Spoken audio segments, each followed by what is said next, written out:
Hey everyone, Irish Guy here, and I've got an iPad 3rd generation, also known as an iPad 3. Now this is in a case.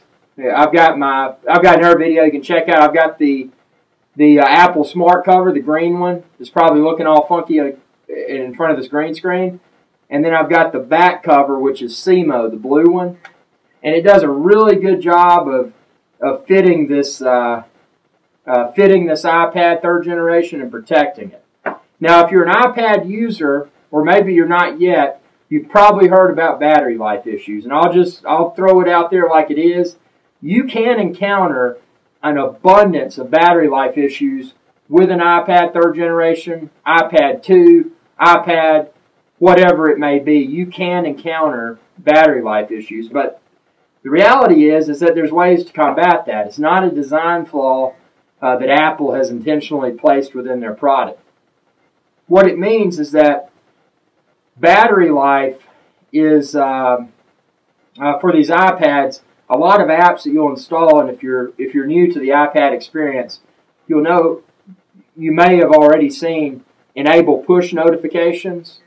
That's the thing you'll get for a lot of applications you install on your iPad. Now what that means is that these apps, whether they be games, weather apps, some sort of forum, whatever it may be, that you're allowing that application to run, to stay resident within memory and pop open these notifications on your iPad. So if you're surfing the web and in your video game you play on your iPad, it says you can go to level 2 or whatever, you're going to get a pop-up. Now those pop-ups, although they seem convenient and they don't really distract from what else you're doing on your iPad, they do drain battery life. So my suggestion, if you're serious about prolonging your battery life on your iPad, is to disable pop-up notifications for all of your applications. Now that's just one piece of the puzzle. What you probably also want to do, if you're not on a network, say you're on an airplane or something, you need to disable that Wi-Fi, the wireless internet. There's no reason to have that on if you're not using it. Even if you're not using it, having it on will drain your battery life. Another thing I highly recommend, the chargers for these things are so cheap. I recommend getting a backup iPad charger for your vehicle. You know, plug it into your vehicle cigarette lighter. I also recommend getting well, you've already got one that came with it, so that's probably beside your bed. But get another one for any other place you might go. Maybe you use your iPad at work. I know I don't, but if you do, you could take a charger and have it on your desk in your office and keep it charged. These devices, from what I've been told, and I've done an extensive amount of research, the way the batteries in these devices are configured, they're configured in a way so they cannot overcharge. So keeping it plugged into a charger at all times when it's not in use is positive, because that way when it is in use and you should be at 100% or close to 100% because you kept it charging when it was not in use.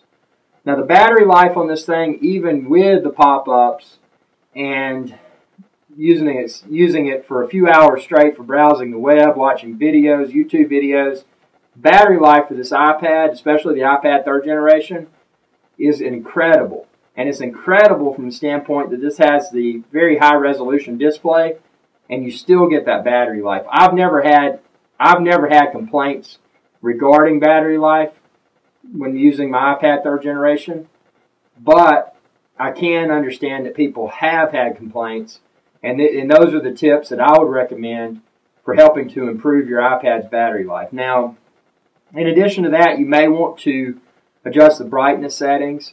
When you go into your settings, your display settings for your iPad, the more bright it is, the more the more quickly it'll consume the battery.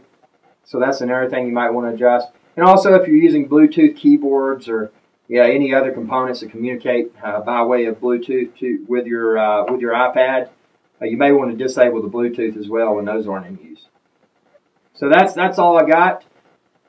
Feel free to check out all my other videos on YouTube and subscribe. It's youtube.com /IrixGuy. Got a lot of Apple videos, iPhone videos, iPad videos, and all of these accessories that you see on this iPad. Excuse me. and the stylus, the style eye that I use to in conjunction with my iPad. I don't like using my fingers on it. It gets it all dirty. So I got videos for all of that. As always, thanks for tuning in, and have a good day.